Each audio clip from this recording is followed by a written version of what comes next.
Nas outras áreas, quando a gente fala da pré-habilitação, o mais difícil, por exemplo, de você fazer a pré-habilitação em loco é a adesão, porque aumenta o número de vezes que o paciente tem que comparecer à Isso. unidade de saúde, isso complica muito a vida dele, porque, coitado, tem que deixar de trabalhar, deixar de cuidar da casa, da família, e ele já faz isso muitas vezes por conta da doença, ele meio que não quer cuidar da saúde, só da doença, né? Se eu me lembro, posso estar com a memória um pouco complicada aqui. Uma das propostas das apresentações dos pôsteres era avaliar a adesão da terapia em diferentes estímulos dados ao paciente à distância. Então, um grupo você tinha o acompanhamento e outro grupo você dava uma orientação para observar exatamente isso e, cara, teve um resultado bem positivo. Posso estar equivocado, mas se eu não me engano, os pôsteres que eu avaliei falavam exatamente sobre isso. Sobre você periodicamente estar ali e até os desfechos funcionais ou de sintomas que as pacientes tinham no final desse período era uma diferença bem relevante entre os grupos. Tem um estudo internacional que ele mostra que a orientação, você dá orientação ou você fazer atividade física supervisionada, nos desfechos são os mesmos. Então, às vezes, a gente aumenta mais a adesão fazendo uma supervisão à distância do que em loco mesmo. Porque eu concordo com você, né? Você tem que se deslocar 2, 3 vezes por semana. Tem a questão do transporte, tem a questão da alimentação e também das suas atividades, né? A gente não quer que a pessoa pare de ver para tratar o câncer, né? Então, a gente quer que ela continue fazendo todas as suas atividades de trabalho, de rotina social, lazer e também que se cuide, né? Então, se ela puder fazer isso no domicílio com uma boa orientação, é muito melhor. E para quem não sabe, né, a pré-habilitação ela é baseada em 3 pilares, né? Então, atividade física, mudança no estilo de alimentação e parte de saúde mental, principalmente, né? Então, esses 3 itens. E são 3 itens que a gente consegue entregar à distância. Então, se eu tenho uma aderência que é muito melhor à distância, a gente tem que apostar mais nesse modelo, principalmente porque, mesmo que a gente consiga levar os pacientes para as unidades hospitalares, a gente não tem equipe exclusivamente para isso. Então, assim, a gente não tem estrutura, pessoas e pacientes. Então, por que não apostar num modelo que parece ser o melhor por enquanto, pelo menos, né? E isso a gente aprendeu na pandemia, né? A pandemia, a gente teve que aprender a trabalhar à distância de alguma forma, né? Então, eu acho que agora a gente está aproveitando essa experiência da pandemia para colocar numa situação fora da pandemia. Mas olha que interessante, né? Ela disse que é uma realidade no INCA, mas ainda não é uma realidade nacional. Não. Só que a Anki trouxe alguns desfechos aqui que são mais do que plausíveis para se implementar isso com muita urgência. Quando ela fala que em pelo menos 12 semanas você traz um impacto direto que vai diminuir o tempo de internação desse paciente no período do tratamento, cara, você está falando que você vai ter mais disponibilidade de leitos para receber novos pacientes. Economicamente, isso é muito viável para o hospital. Isso é muito interessante. Então, é um modelo assistencial que vai conseguir trabalhar com uma das grandes dificuldades que se tem em unidades de internação oncológicas, que é a rotatividade, cara.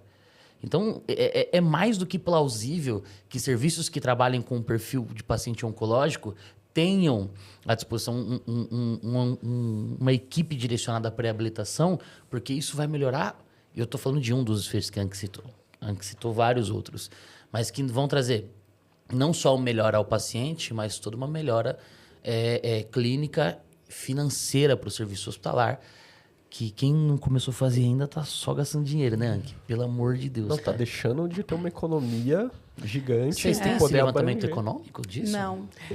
A gente não tem na nossa equipe alguém que faça análise econômica, né? A gente está começando a estabelecer algumas parcerias para isso, mas a gente tem coletado os dados, né, de custo, mas custos diretos e custos indiretos, mas a gente precisa de parceria para analisar adequadamente isso. Que a análise de custo-efetividade envolve muito além desses custos diretos, né?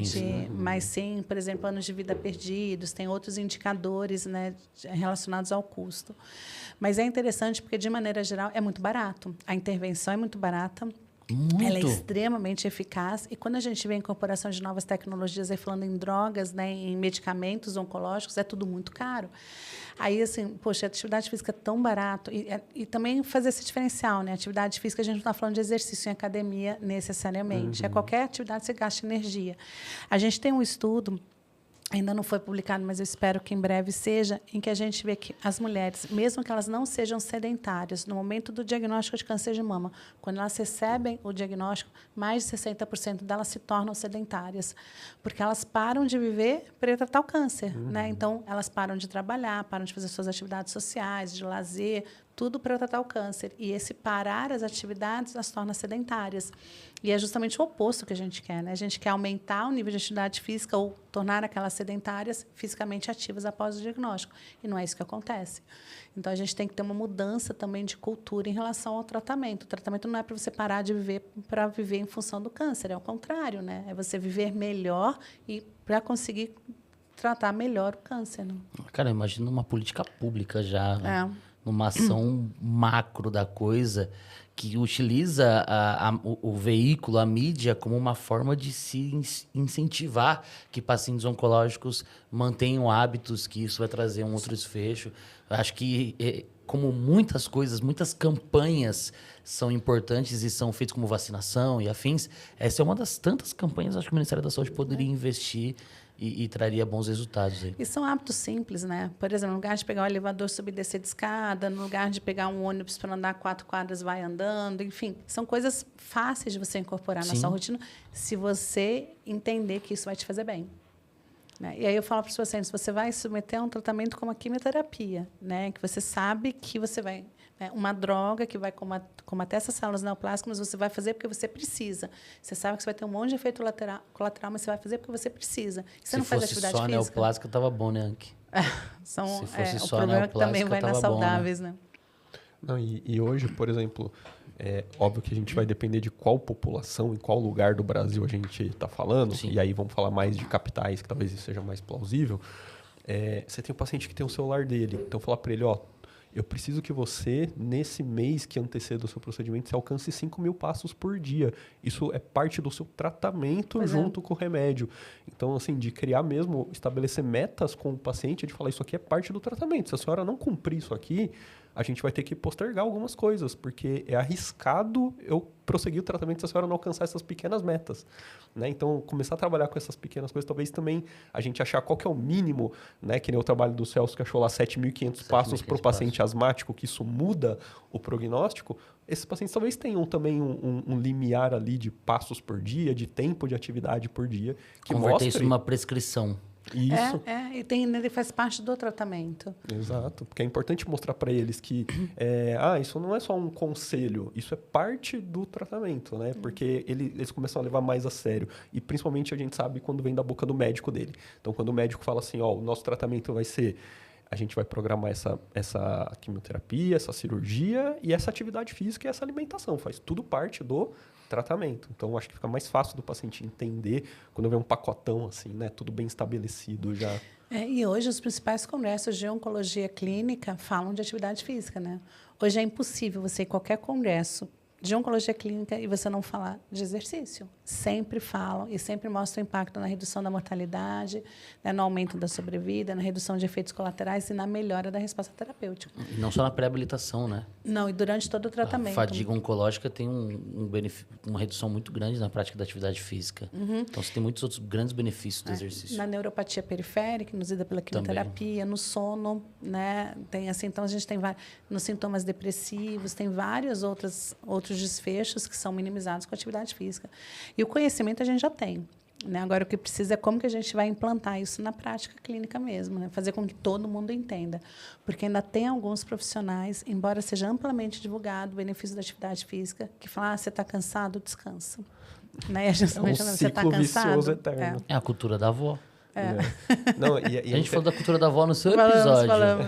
Não, e é interessante assim que, por exemplo, para a gente que é fisioterapeuta, é muito óbvio pensar logo em atividade física e exercício, pensando em músculo, condicionamento cardiovascular, mas tem esses monte de outros efeitos e tem principalmente um efeito no sistema imune, que meio que você começa a reorganizar o sistema imune do paciente, você começa ali a diminuir o PCR, inflamação crônica de baixo grau, você organiza ali neutrófilo, macrófago, células NK, isso vai levar um benefício para o paciente durante o tratamento ali, que é imenso, inclusive de aumentar, potencializar o efeito da medicação do paciente, né? Então, infelizmente, a gente tem pouca fisiologia do exercício durante a faculdade, né? Mas isso tem que ser cada vez mais divulgado, né? Principalmente assim, pós-graduação, por exemplo, de onco, de hospitalar, eu costumo comentar isso também porque envolve muito paciente hospitalizado. Muito.